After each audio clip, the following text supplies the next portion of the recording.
Hello दोस्तों, आज के इस वीडियो में हम कक्षा 11वीं त्रैमासिक परीक्षा पेपर जो कि आपका 14 अक्टूबर को कल होने वाला है, इसके लिए यहाँ पर हम हिंदी विषय के ऐसे इम्पोर्टेंट क्वेश्चन देखने वाले हैं जो कि आपसे त्रैमासिक परीक्षा में 100% यह क्वेश्चन पूछे जाएंगे गारंटी के साथ। तो सभी प्रश्नों को आपको अच्छे से तैयार करना है और वीडियो को ज़्यादा से ज़्यादा अपने दोस्तों के साथ शेयर करना है ताकि सभी की हेल्प हो सके।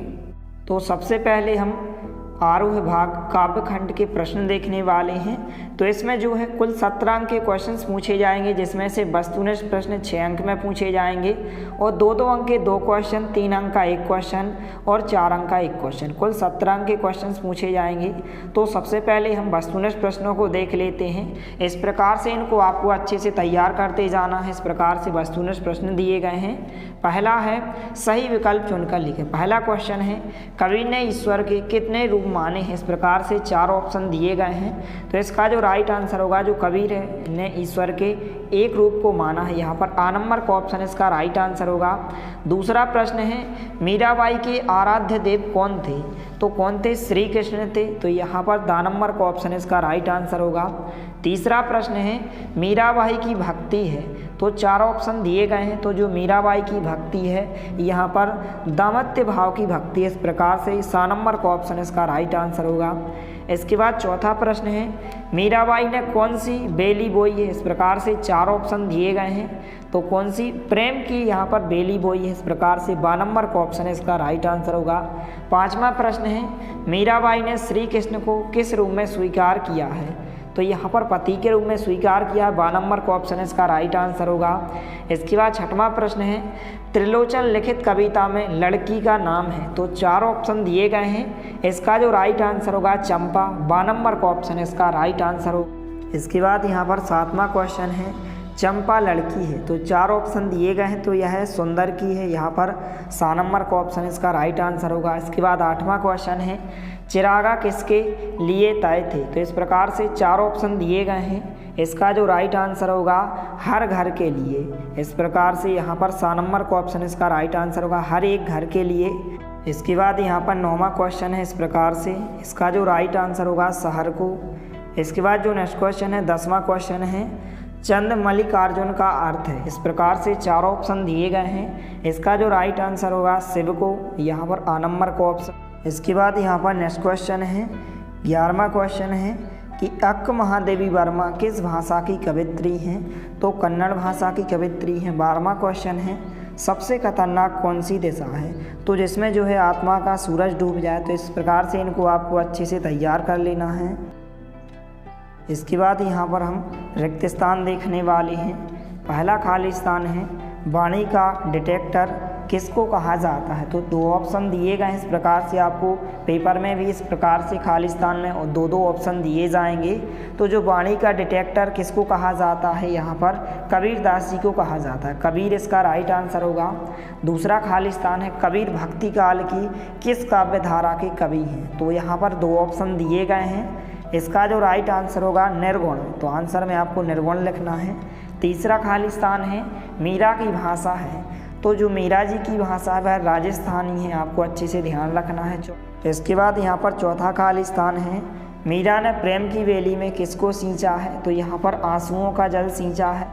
इसके बाद जो नेक्स्ट खाली स्थान है 5वां खाली स्थान कवि के पिता को व्याप्त नहीं हुआ। तो बुढ़ापा व्याप्त नहीं हुआ। इसके बाद 6वां है घर की याद कविता किस ऋतु में लिखी गई थी। तो वर्षा ऋतु में। इसके बाद 7वां है चंपा नहीं चीनती थी। तो यहाँ पर जो है काले अक्षर नहीं चीन पाती थी। इसके बाद 8वां है चंपा करती है तो चरवाही का काम करती है। इसके बाद यहाँ पर 9वां खाली स्थान है कवि ने खाली स्थान से पेट ढकने की बात करता है। तो यहाँ पर 2 ऑप्शन दिए गए हैं। इसका राइट आंसर होगा यहाँ पर पैरों से। इसके बाद 10वें खाली स्थान का जो आंसर होगा इस प्रकार से दरख्तों के साए में। इसके बाद 11वां है हे भूख मत। इस प्रकार से 2 ऑप्शन दिए गए हैं मचल और सता। तो इसका आंसर क्या हो जाएगा? मचल हो जाएगा। इसके बाद 12वां है अक का अर्थ होता है। तो जो अक का अर्थ होता है वाहन होता है, आपको अच्छे से ध्यान रखना है। 13वां है मरसिया का अर्थ होता है। तो यहाँ पर 2 ऑप्शन दिए गए हैं। इसका जो अर्थ होता है शोक गीत होता है, आपको अच्छे से ध्यान रखना है। इसके बाद तड़प का ना होना होता है। इस प्रकार से 2 ऑप्शन दिए गए हैं, तो इसका सबसे खतरनाक होता है। इसके बाद यहाँ पर हम सही जोड़ियाँ देखने वाले हैं, जो सही जोड़ियाँ पूछी जाती हैं पेपर में।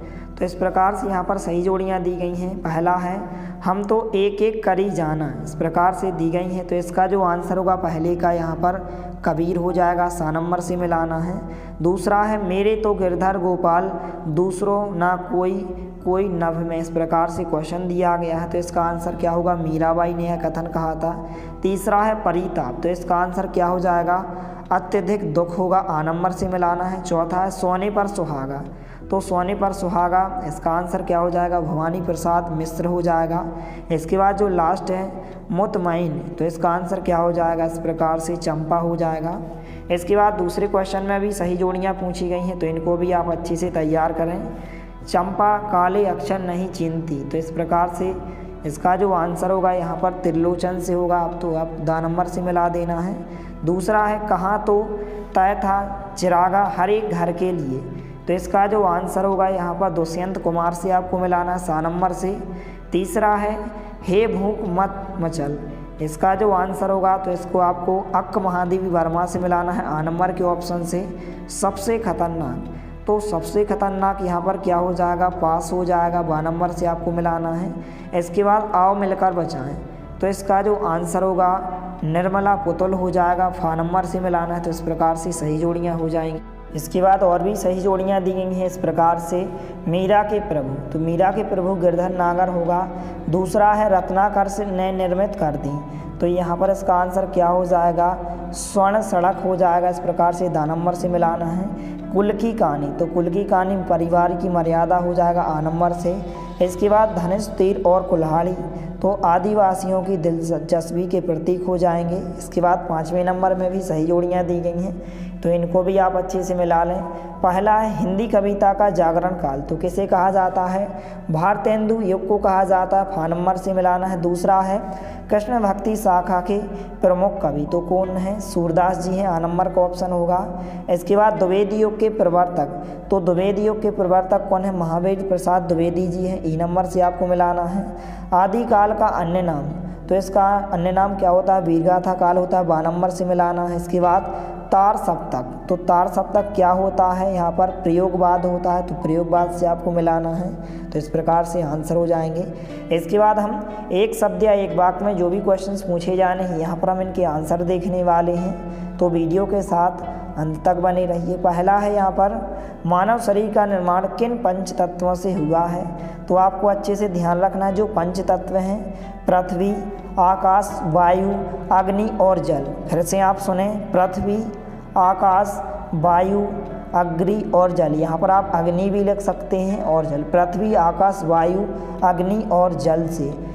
इसके बाद यहाँ पर दूसरा प्रश्न है जगत क्या देखकर मोहित हो रहा है, तो जो है जगत माया देखकर मोहित हो रहा है। इसके बाद तीसरा प्रश्न है कवि 5वां अभागा किसे कहा गया है, तो कवि ने जो है स्वयं को 5वां अभागा कहा गया है, तो इसका आंसर क्या हो जाएगा, स्वयं हो जाएगा। इसके बाद नेक्स्ट क्वेश्चन है चौथा प्रश्न, कवि किस में व्यस्त है, तो जो कवि है वह चरखा कातने में व्यस्त है, तो आपको आंसर में क्या लिखना है, चरखा कातने में व्यस्त है। इसके बाद यहाँ पर 5वां प्रश्न है चंपा क्या छुपा देती है, तो जो चंपा है वह कलम कागज़ छुपा देती है, तो यहाँ पर आपको क्या लिखना है, चंपा कलम कागज़ छुपा देती है। इसके बाद यहाँ पर नेक्स्ट क्वेश्चन है चंपा कवि से क्या कहती है, तो आंसर होगा इसका कि चंपा कवि से कहती है कि तुम कागज ही गोदा करते हो दिन भर। इस प्रकार से आंसर होगा। 7वां प्रश्न है कवि दुष्यंत कुमार किसका बात के लिए बेकरार है, तो यहाँ पर इसका जो राइट आंसर होगा कवि दुष्यंत कुमार अपनी आवाज़ में असर के लिए क्या है, बेकरार है। इस प्रकार से आंसर लिखना है। तो इस प्रकार से इनको भी आपको अच्छे से तैयार कर लेना है। इसके बाद हम सत्तासत देखने वाले हैं। इस प्रकार से सत्तासत भी आपसे पूछे जाएंगे। तो पहला है सधुक्कड़ी भाषा का प्रयोग कवि ने किया है, तो यह कथन क्या हो जाएगा, सत्य हो जाएगा। दूसरा प्रश्न है कवि ने ईश्वर को एक ही माना है, तो यह कथन भी क्या होगा, सत्य होगा। तीसरा है कवि भवानी प्रसाद मित्र की माता बहुत पढ़ी लिखी थी, तो यह कथन असत्य होगा क्योंकि उनकी माता बहुत ज़्यादा पढ़ी लिखी नहीं थी, यह कथन असत्य होगा। चौथा प्रश्न है कवि भवानी प्रसाद मिश्र 260 दंड लगाते हैं, तो यह कथन क्या होगा? सत्य होगा। इसके बाद पांचवा है चंपा का पिता मिस्त्री है, तो यह कथन क्या हो जाएगा? असत्य होगा। पांचवा असत्य होगा। छठवां है चंपा चंचल और नटखट है, तो यह कथन क्या हो जाएगा? सत्य हो जाएगा छठवां। इसके बाद सातवां प्रश्न है दुष्यंत कुमार अपने बगीचे में गुलमोहर के तले जीना चाहते हैं, तो यह कथन क्या हो जाएगा? सत्य हो जाएगा। आठवां प्रश्न है आज हर घर और शहर के लिए चिराग जो है मैसर है, तो इसका आंसर क्या हो जाएगा? असत्य हो जाएगा। आठवां कथन क्या होगा? असत्य होगा। नौवां है अक्क महादेवी शैव परंपरा की कवित्री हैं, तो यह कथन क्या हो जाएगा? यहाँ पर सत्य हो जाएगा। तो इस प्रकार से इन सत्य सत्य को आपको अच्छे से तैयार कर लेना है।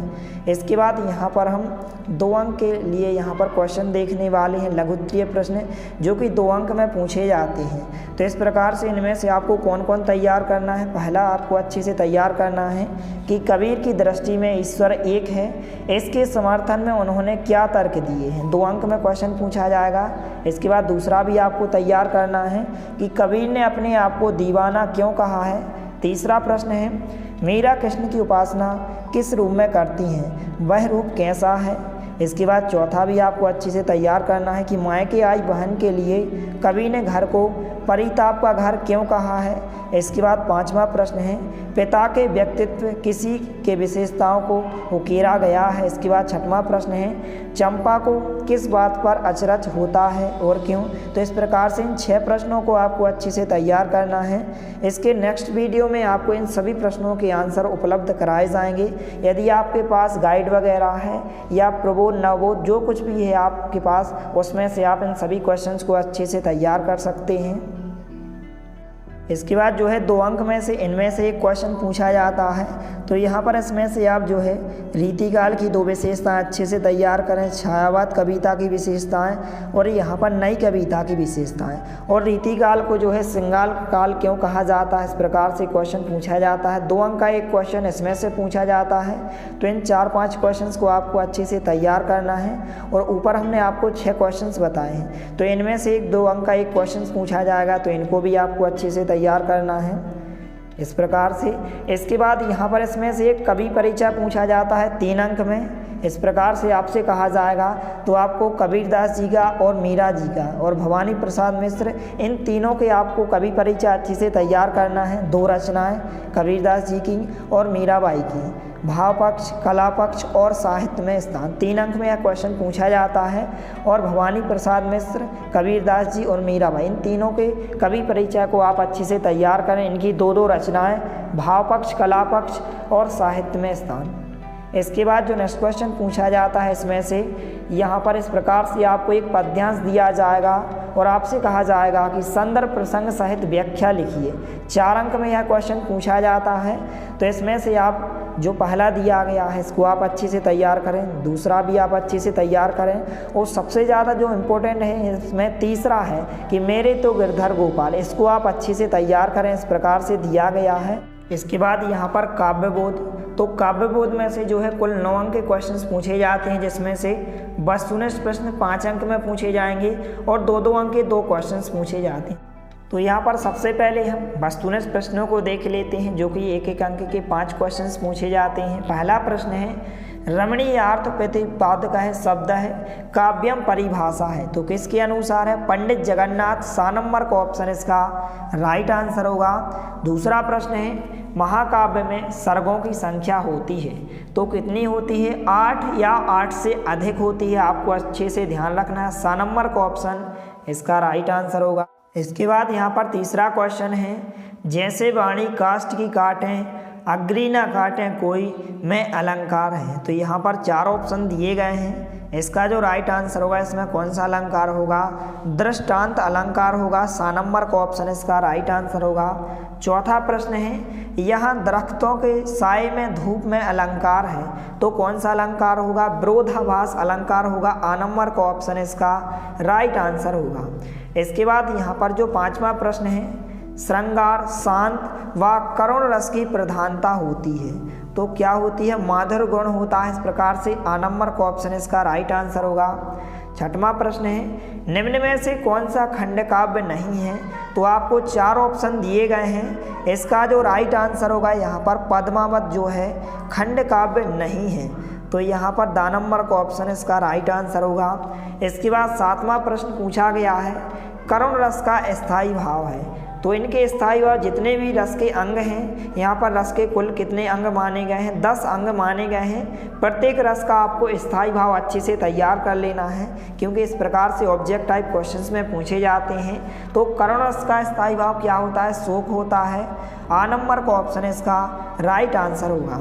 इसके बाद 8वां प्रश्न है गज़ल में लिखे जाने वाले हर 2 मिसरे के समूह को क्या कहते हैं, तो क्या कहते हैं, शेर कहते हैं। 12 नंबर का ऑप्शन इसका राइट आंसर होगा। इसके बाद जो नेक्स्ट क्वेश्चन है यहाँ पर 9वां क्वेश्चन, इस प्रकार से क्वेश्चन पूछा गया है, तो इसका जो राइट आंसर होगा कृष्ण को पालने में झुलाना। इस प्रकार से द नंबर का ऑप्शन इसका राइट आंसर होगा, कृष्णा को पालने में झुलाना।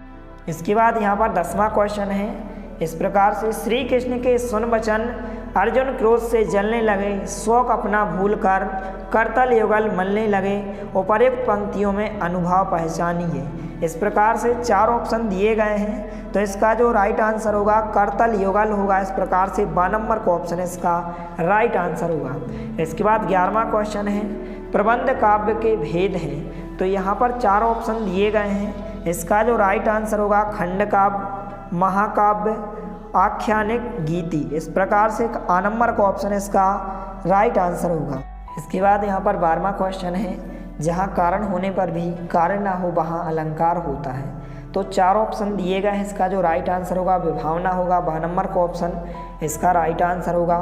इसके बाद 13वां क्वेश्चन है इस प्रकार से करत करत अभ्यास ते जड़मती होत सुजान, रसरी आवत जात ते सिल पर परत निशान। पंक्ति में कौन सा अलंकार है, तो कौन सा अलंकार होगा, यहाँ पर दृष्टांत अलंकार होगा। 12 नंबर का ऑप्शन इसका राइट आंसर होगा। तो इस प्रकार से इन सही विकल्प को आपको एक बार अच्छे से तैयार कर लेना है। इसके बाद यहाँ पर हम रिक्त स्थान देखने वाले हैं। पहला है प्रबंध काव्य के अंतर्गत आता है, तो क्या आता है, साकेत आता है। दूसरा है कामायनी जयशंकर प्रसाद का प्रमुख है, तो प्रमुख क्या है, महाकाव्य है। इस प्रकार से महाकाव्य इसका राइट आंसर होगा। तीसरा है जिस वाक्य में विशेष अर्थ का बोध हो वहाँ कौन सी शब्द शक्ति होती है, तो इसका जो राइट आंसर होगा यहाँ पर लक्षणा शब्द शक्ति होती है, लक्षणा इसका राइट आंसर होगा। चौथा है दोहा छंद किस काव्य के अंतर्गत आता है, तो इसका जो राइट आंसर होगा मुक्तक काव्य के अंतर्गत आता है। 5वां है नाटक विद्या काव्य है, तो कौन सी विद्या काव्य होती है, दृश्य काव्य होता है। इस प्रकार से दृश्य इसका राइट आंसर होगा। 6वां है सूर्य डूब गया में कौन सी शब्द शक्ति है, तो यहाँ पर आपको इस प्रकार से 2 ऑप्शन दिए जाएंगे। इसका जो राइट आंसर होगा व्यंजना होगा। इस प्रकार से ऑप्शन में आपको व्यंजना लगाना है। 7वां है चंपा काले अक्षर नहीं चीनती में कौन सा गुण है, तो यहाँ पर 2 ऑप्शन दिए गए हैं। इसका जो राइट आंसर होगा प्रसाद। इसके बाद 8वां है पेट में चूहे कूदने में कौन सी शब्द शक्ति है, तो यहाँ पर कौन सी शब्द शक्ति हो जाएगी, लक्षणा शब्द शक्ति हो जाएगी। इसके बाद 9वां है गज़ल में लिखी जाने वाली हर लाइन यहाँ पर या पंक्ति कहलाती है, तो इस प्रकार से 2 ऑप्शन दिए गए हैं। तो इसका जो राइट आंसर होगा मिश्रा इसका राइट आंसर होगा। तो इस प्रकार से इनको आपको अच्छे से तैयार करना है। इसके बाद 10वां खाली स्थान है 22 से 26 वर्णों के व्रत को कहते हैं, तो क्या कहते हैं, इसका जो राइट आंसर होगा सवैया होगा। तो सवैया आपको अच्छे से ध्यान रखना है। इसके बाद जो क्वेश्चन ज़्यादातर पूछा जाता है कि संचारी भाव की संख्या है, तो आपको ध्यान रखना है कि संचारी भाव की संख्या कितनी मानी गई है, 33 मानी गई है। इसके बाद 12वां क्वेश्चन है छंद में अल्पविराम को कहते हैं, तो छंद में जो है अल्पविराम को क्या कहते हैं, यति कहते हैं। तो इस प्रकार से इन प्रश्नों को आपको अच्छे से तैयार कर लेना है। इसके बाद यहाँ पर हम कुछ महत्वपूर्ण सही जोड़ियाँ देखने वाले हैं विद आंसर के साथ। तो पहला है संतन ढिग बैठी बैठी, तो इसका आंसर आपको मिला देना पुनरुक्ति प्रकाश से घा नंबर से। दूसरा है पीपर पाथर पूजन लागे, तो इसका जो आंसर होगा अनुप्रयास अलंकार होगा, गा नंबर से मिलाना है। तीसरा है वीर रौद्र भयानक, तो यहाँ पर इसका जो आंसर हो जाएगा ओजगुण हो जाएगा। इस प्रकार से डा नंबर से आपको मिलाना है। इसके बाद साकेत। साकेत क्या है? एक महाकाव्य, खा नंबर से मिलाना है। 5वां है जहाँ काव्य को सुनने से हृदय द्रवित हो उसे क्या कहते हैं? माधुर्य गुण कहते हैं, का नंबर से मिलाना है। इसके बाद यहाँ पर जो सही जोड़ियाँ सेकंड नंबर में भी पूछी गई हैं, कुंडलियाँ छंद, तो इसमें 6 चरण होते हैं, घा नंबर से मिलाना है। दूसरा है दोहा छंद, तो दोहा छंद में 24 मात्राएं होती हैं, डा नंबर से मिलाना है। तीसरा है रोला दोहा, तो यहाँ पर रोला और दोहा इसमें क्या होता है? या कुंडलियाँ छंद होता है, घा नंबर से मिलाना है। इसके बाद घनाक्षरी, तो घनाक्षरी इस प्रकार से 8-8 पर यति होता है, इस प्रकार से। इसके बाद रोला जो होता है 11 से 13 के ब्राह्म पर होता है, इस प्रकार से। इसके बाद तीसरे नंबर पर भी इस प्रकार से सही जोड़ियाँ पूछी गई हैं। पहला है गज़ल, तो गज़ल का आंसर क्या हो जाएगा? उर्दू साहित्य, इस प्रकार से नीचे दी गई हैं सही जोड़ियाँ। तो इसका आंसर आपको यहाँ पर लास्ट वाले से मिलाना है। गज़ल का जो आंसर होगा इस प्रकार से उर्दू साहित्य, इस प्रकार से होगा। इसके बाद दूसरा है शब्द के अर्थ का व्यापार, तो यह क्या कहलाता है? शब्द शक्ति कहलाता है, घा नंबर से मिलाना है। इसके बाद यहाँ पर तीसरा है जहाँ रस होता है, तो वह क्या कहलाता है? गुण कहलाता है, खा नंबर से मिलाना है। इसके बाद चौथा है सर्ग के में बंधी रचना, तो यहाँ पर क्या होता है? महाकाव्य होता है, घा नंबर से मिलाना है। इसके बाद जो लास्ट है गज़ल की पंक्ति, तो यह क्या कहलाती है? यहाँ पर मिसरा कहलाती है, का नंबर से आपको मिलाना है। तो इस प्रकार से सही जोड़ियाँ हो जाएंगी, इनको आप अच्छे से तैयार करें। इसके बाद इस प्रकार से एक शब्द या एक वाक्य में क्वेश्चन पूछे जाते हैं कि खंड काव्य की परिभाषा लिखिए, महाकाव्य की परिभाषा लिखिए, और यहाँ पर 2 महाकाव्यों के नाम, एक एक रचना का नाम लिखिए। इस प्रकार से इनको आपको अच्छे से तैयार कर लेना है। एक एक अंक के यहाँ पर छोटे छोटे क्वेश्चन पूछे जाते हैं, तो इनको आप अच्छे से तैयार करें। इसके बाद यहाँ पर हम सत्य देखने वाले हैं। पहला है कठोर वर्णों की आवृत्ति माधुर्य गुण में होती है, तो यह कथन क्या हो जाएगा? असत्य होगा, तो आपको आंसर में क्या लिखना है? असत्य लिखना है। इसके बाद यहाँ पर जो दूसरा प्रश्न पूछा गया है लंबे लंबे सामासिक पदों का प्रयोग ओज गुण में होता है, तो यह कथन क्या हो जाएगा? सत्य हो जाएगा। इसके बाद यहाँ पर तीसरा प्रश्न है छंद में गुणों की संख्या 9 होती है, तो यह कथन असत्य होगा। चौथा प्रश्न है मोहन बेल है में अभिधा शब्द शक्ति है, तो यह कथन भी क्या हो जाएगा? असत्य होगा। 5वां है दधी मथी घत काली लियो में उपमा अलंकार है, तो यह कथन क्या होगा? असत्य होगा। 6वां प्रश्न है तुम बरस ले वो ना बरसे में यमक अलंकार है, तो यह कथन क्या होगा? सत्य होगा। इसके बाद 7वां प्रश्न है चित्त में उत्तेजना का संचार ओज गुण में होता है, तो यह कथन भी क्या हो जाएगा? सत्य हो जाएगा। इसके बाद 8वां प्रश्न है साकेत जो है हरि ओद का प्रमुख महाकाव्य है, तो यह कथन क्या होगा? असत्य होगा। इसके बाद यहाँ पर 9वां क्वेश्चन है इस प्रकार से एक शब्द की आवृत्ति हो और अर्थ भी एक से हो, वहाँ यमक अलंकार होता है, तो यह कथन क्या होगा? असत्य होगा। इसके बाद 10वां है जहाँ रस होता है वहाँ गुण होते हैं, तो यह कथन क्या होगा? सत्य होगा। तो इस प्रकार से इनको भी आपको अच्छे से तैयार कर लेना है, इस प्रकार से क्वेश्चन पूछे जाते हैं। इसके बाद यहाँ पर 2 अंक में जो क्वेश्चन पूछा जाता है लघु उत्तरीय प्रश्न, 2 अंक का इसमें से एक क्वेश्चन पूछा जाता है, तो महाकाव्य और खंडकाव्य में आप अच्छे से अंतर तैयार करें। यहाँ क्वेश्चन 100% पूछा जाएगा, और आप चाहें तो यहाँ पर स्थायी भाव और संचारी भाव में अंतर अच्छे से तैयार कर सकते हैं। और शब्दालंकार का एक उदाहरण लिखिए, इसको भी आपको अच्छे से तैयार करना है। और प्रबंधन और मुक्तक काव्य में अंतर, इस प्रकार से इन तीनों क्वेश्चंस को आपको अच्छे से तैयार कर लेना है। इसके बाद हम जो है आरोह भाग गद्य खंड, तो इसमें से जो है 17 अंक के क्वेश्चंस पूछे जाएंगे। वस्तुनिष्ठ प्रश्न जो है 6 अंक में पूछे जाएंगे, और यहाँ पर 2-2 अंक के 2 क्वेश्चन पूछे जाएंगे, 3 अंक का 1 क्वेश्चन और एक 4 अंक का क्वेश्चन, कुल 17 अंक के क्वेश्चंस पूछे जाएंगे।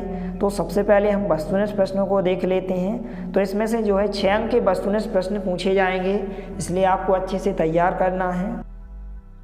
तो यहाँ पर पहला प्रश्न है रंगभूमि रचना है, तो जो रंगभूमि रचना है वह किसकी है? प्रेमचंद जी की है। 12 नंबर का ऑप्शन इसका आंसर होगा। दूसरा है नमक का दारोगा कहानी का प्रकाशन वर्ष है, इसको आपको अच्छे से ध्यान रखना है। तो किस वर्ष में जो है नमक का दारोगा जो कहानी है वह प्रकाशित हुई थी? सन 1914 में। 12 नंबर का ऑप्शन इसका राइट आंसर होगा। तीसरा प्रश्न है आदेशनामुख यथार्थवाद को अपनी कहानी का आधार बनाने वाले कथाकार हैं, तो कौन है इसके कथाकार? प्रेमचंद जी हैं। आ नंबर का ऑप्शन इसका आंसर होगा। इसके बाद चौथा प्रश्न है, नमक की गाड़ियाँ जा रही थी, तो जो नमक की गाड़ियाँ थी वह कानपुर जा रही थी, यहाँ पर सा नंबर का ऑप्शन इसका राइट आंसर होगा। इसके बाद यहाँ पर पाँचवा प्रश्न है, कृष्णा सोबती की रचना है, तो यहाँ पर 4 ऑप्शन दिए गए हैं। इसका जो राइट आंसर होगा इस प्रकार से जिंदगी नामा, बा नंबर का ऑप्शन इसका राइट आंसर होगा। इसके बाद नेक्स्ट क्वेश्चन है, छठवां क्वेश्चन, मियाँ नसीरुद्दीन शब्द चित्र कृष्णा सोबती के किस संग्रह से लिया गया है? तो हम हसमत से लिया गया, सा नंबर का ऑप्शन इसका राइट आंसर होगा। सातवां क्वेश्चन है, मियाँ नसीरुद्दीन कैसे इंसान का प्रतिनिधित्व करते हैं? तो जो अपने पेशे को जो है कला का दर्जा देते हैं, सा नंबर का ऑप्शन होगा।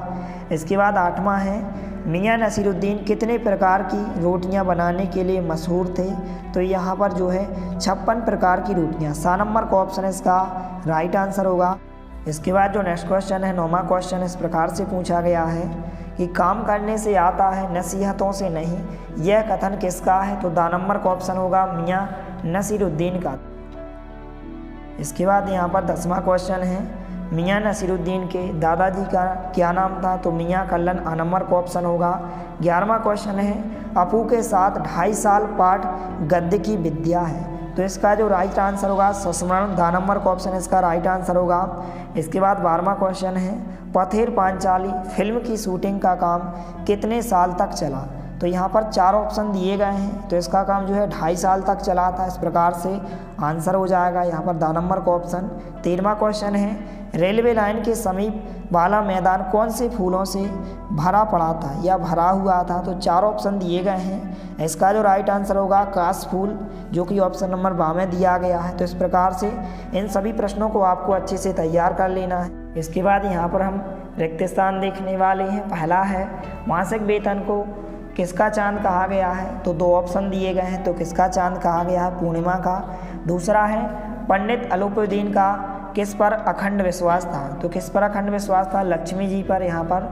तीसरा है, डॉक्टर नगेंद्र ने किसको पुनर्जागरण काल कहा है? इस प्रकार से 2 ऑप्शन दिए हैं, तो भारतेंदु एक को जो है इन्होंने पुनर्जागरण काल कहा है। चौथा है, अंधेर नगरी किसकी प्रसिद्ध रचना है? तो आपको अच्छे से ध्यान रखना है, भारतेंदु हरिश्चंद्र की प्रसिद्ध रचना है, इस प्रकार से। 5वां है, किस युग को जो है निबंध का स्वर्ण काल माना जाता है? 2 ऑप्शन दिए गए हैं, तो इसका जो राइट आंसर होगा शुक्ल युग। इसके बाद यहाँ पर 6वां क्वेश्चन है, मियाँ नसीरुद्दीन के पिता का नाम क्या था? तो यहाँ पर 2 ऑप्शन दिए गए हैं, तो इनका नाम क्या था? मियाँ बरकत, इस प्रकार से मियाँ बरकत इसका राइट आंसर होगा। 7वां क्वेश्चन है, मियाँ नसीरुद्दीन अखबार बनाने वाले और पढ़ने वालों को समझते थे, तो क्या समझते थे? यहाँ पर इस प्रकार से निठल्ला समझते थे, इस प्रकार से आंसर होगा।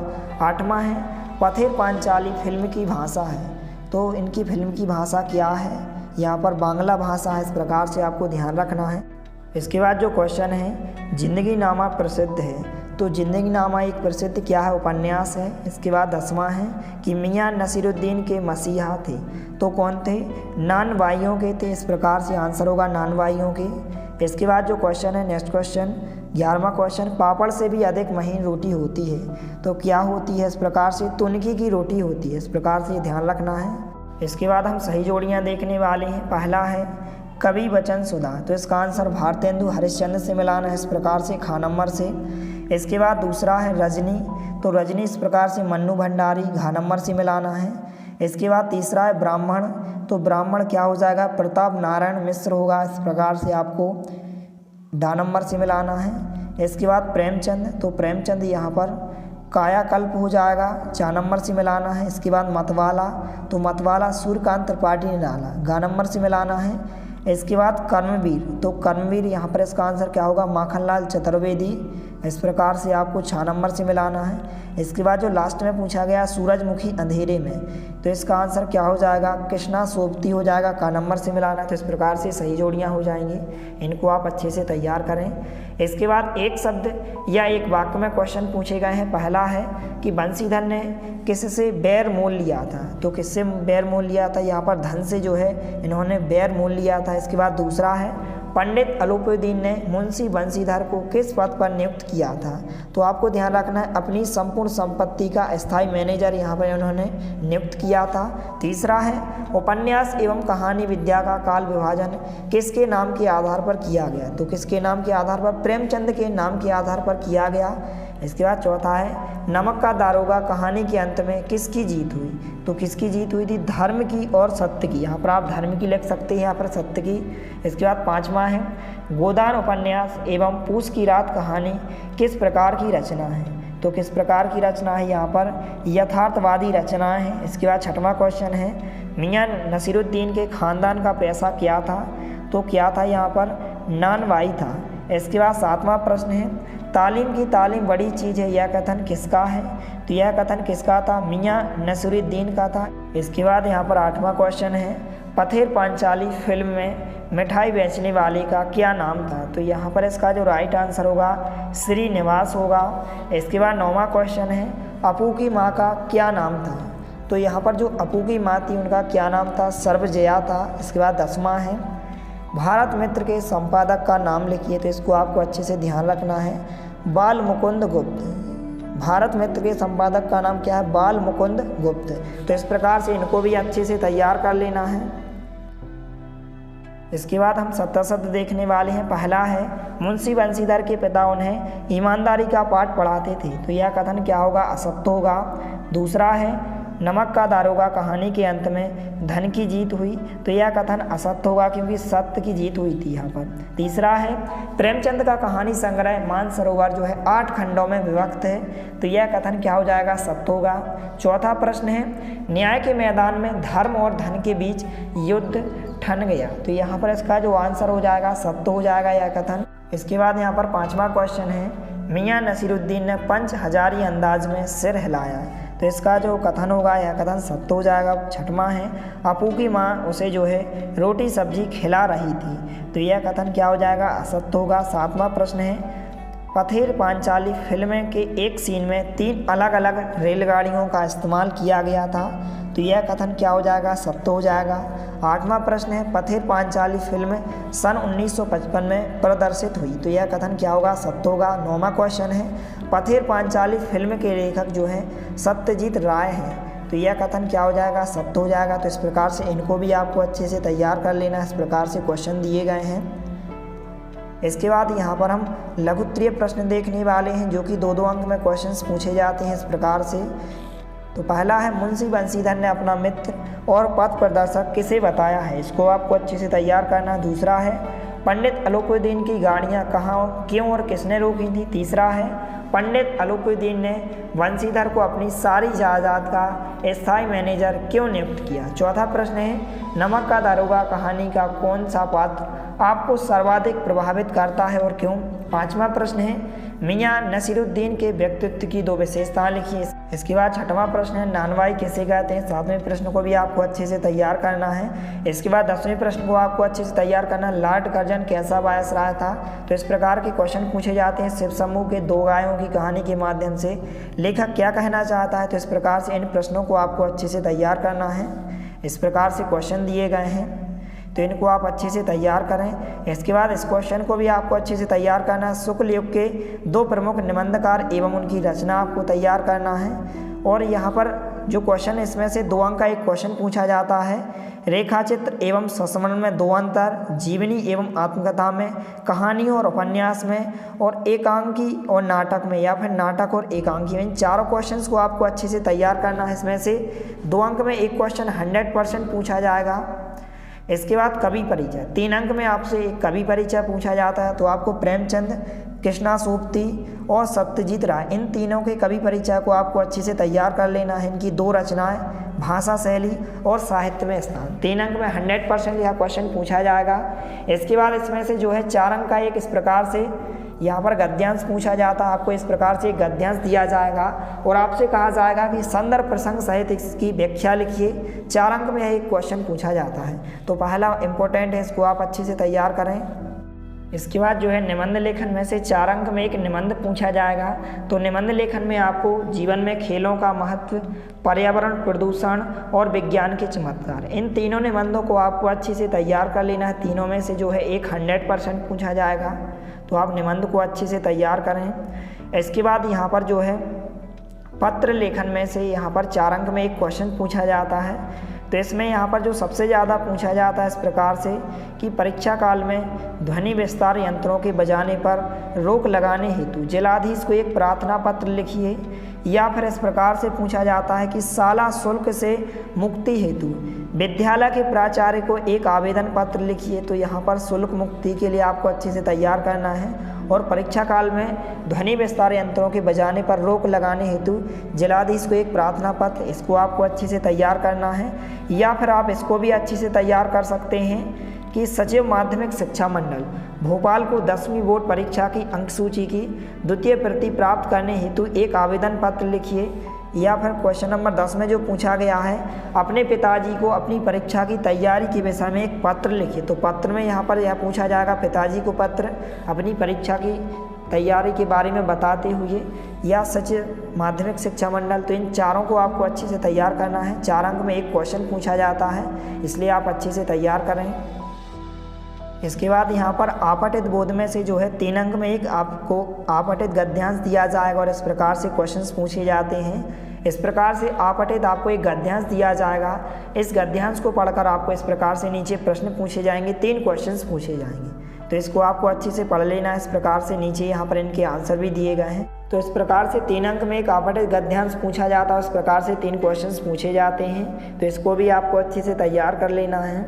इसके बाद इनमें से 2 अंक में एक क्वेश्चन पूछा जाता है इस प्रकार से कि पत्रकारिता क्या है, या फिर समाचार के तत्वों के नाम लिखिए। इसको आपको अच्छे से तैयार करना है। इसके बाद हिंदी का पहला साप्ताहिक पत्र कौन सा था और कहाँ से संपादित हुआ, इसको तैयार करना है। जनसंचार माध्यमों के क्या खतरे हैं, इसको तैयार करना है। और इंटरनेट पत्रकारिता ने दुनिया को किस प्रकार समेट लिया है, 2 अंक में एक क्वेश्चन पूछा जाएगा। या फिर समाचार के तत्वों के नाम। तो इस प्रकार से इन 4-5 क्वेश्चंस को आपको अच्छे से तैयार करना है। इस प्रकार से इसमें से 2 अंक में एक क्वेश्चन पूछा जाता है। इसके बाद जो है इनमें से भी एक 2 अंक का एक क्वेश्चन पूछा जाता है। पहला क्वेश्चन है लता मंगेशकर की गायन की विशेषता लिखिए। इसको आपको अच्छे से तैयार करना है। और शास्त्रीय संगीत और चित्रपट संगीत में यहाँ पर क्या अंतर है, कोई भी आपको 2 अंतर और 3 अंतर अच्छे से तैयार करना है। इसके बाद जो इम्पोर्टेंट है कि लता मंगेशकर को भारतीय गायिकाओं में बेजोड़ क्यों कहा गया है। तो इस प्रकार से इन 3 या 4 क्वेश्चंस को आपको अच्छे से तैयार करना है। 2 अंक में से इनमें से एक क्वेश्चन 100% पूछा जाएगा। इसके बाद जो है इसमें से 2 अंक का एक क्वेश्चन पूछा जाता है कि शब्द युग्म किसे कहते हैं, यह कितने प्रकार के होते हैं, उदाहरण सहित लिखिए। या फिर विज्ञापन लेखन में किन बातों का ध्यान रखना आवश्यक होता है, लिखिए। या फिर आप राजभाषा और राष्ट्रभाषा में कोई भी 3 अंतर अच्छे से तैयार करें। इसके बाद निर्देश अनुसार वाक्य परिवर्तन करके लिखिए। इनको भी आपको अच्छे से तैयार कर लेना है। इसके बाद यहाँ पर इस प्रकार से आपको कोई भी 2 या 3 वाक्य दिए जाएंगे और आपसे कहा जाएगा कि इन वाक्यों को शुद्ध करके लिखिए। 2 अंक में यहाँ पर 2 वाक्य पूछे जाएंगे, तो इनको भी आपको अच्छे से तैयार कर लेना है। इसके बाद यहाँ पर इसमें से 3 अंक का एक क्वेश्चन और पूछा जाता है इस प्रकार से। तो यहाँ पर जो इम्पोर्टेंट है, यहाँ पर आपसे कहा जाएगा कि निम्नलिखित विषयों का भाव पल्लवन कीजिए। साहित्य समाज का दर्पण है। दूसरा है अज्ञान सर्वत्र आदमी को जो है पछाड़ता है, क्रोध अंधा होता है और चरित्र सबसे बड़ा धन है। तो इनको आपको अच्छे से तैयार कर लेना है। या फिर इसकी अथवा में 3 अंक में संवाद लेखन में पूछा जाता है कि एक महिला और सब्जी विक्रेता का संवाद लिखिए। या फिर पिता पुत्र में पढ़ाई को लेकर हुई बातचीत के लिए यहाँ पर आपको एक संवाद लिखने को कहा जाएगा। तो इसको भी आपको अच्छे से तैयार कर लेना है।